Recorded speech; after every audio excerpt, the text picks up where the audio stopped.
मुंबईमध्ये लवकरच 30 मजली बिहार भवन उभं राहणार आहे.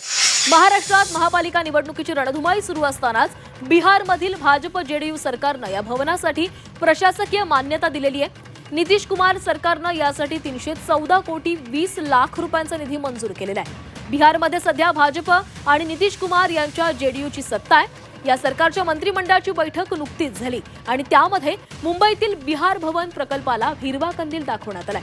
बिहार भवनाची इमारत तळघरासह 30 मजली असेल.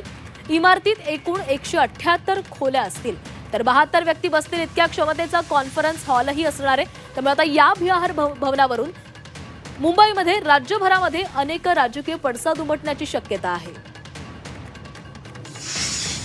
तर महाराष्ट्रामध्ये एवढी शेतकऱ्यांवर एवढी अवकाळी संक्रांत आलेली आहे. मुलांचं शिक्षण महाग झालेलं आहे, महागाई वाढलेली आहे, तरुण बेरोजगार झालेले आहेत, अनेक गोष्टी आहेत. ह्या गोष्टीकडे लक्ष द्यायचं सोडून ती 314 कोटी 20 लाख रुपये वगैरे खर्च करून काहीतरी बिहार भवन बांधणार आहे. माझं म्हणणं असं आहे की त्यांना ते जे बिहारी लोक इथे उपचारासाठी येतात त्यांच्या राहण्याच्या आणि खाण्याच्या सोयीसाठी तुम्ही एवढा खर्च करण्यापेक्षा बिहारमध्येच तुम्ही एवढ्या मोठ्या पैसा वापरून तिकडेच तुम्ही का नाही उपचारासाठी हॉस्पिटल मोठं उभं करत? तिकडेच करा ना. इकडे आमचे प्रश्न सुटत नाहीत. तुम्ही आमच्या बोकांडी या सगळ्या गोष्टी मारू शकत नाहीत. आणि महाराष्ट्र नवनिर्माण सेना आहे तोपर्यंत हे बिहार भवन वगैरे काही होणार नाही. मुंबईत बिहार भवन बनवलं जात आहे. बातम्या आहेत त्या बघू आम्ही त्याच्या.